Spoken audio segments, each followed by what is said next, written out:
म्हणजे त्याचं अवरेज जर चांगलं मिळालं तर मग त्या पद्धतीने पेमेंट पण 60-65 इथपर्यंत पेमेंटचे अवरेज निघतं आपलं. अरे काय घाबरू नका, काही नाही. कोंबडीच्या बिलाला नाव ठेवतात, तू विचारायचं.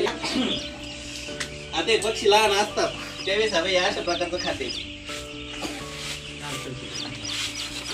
याला फ्री स्टार्टर म्हणतात.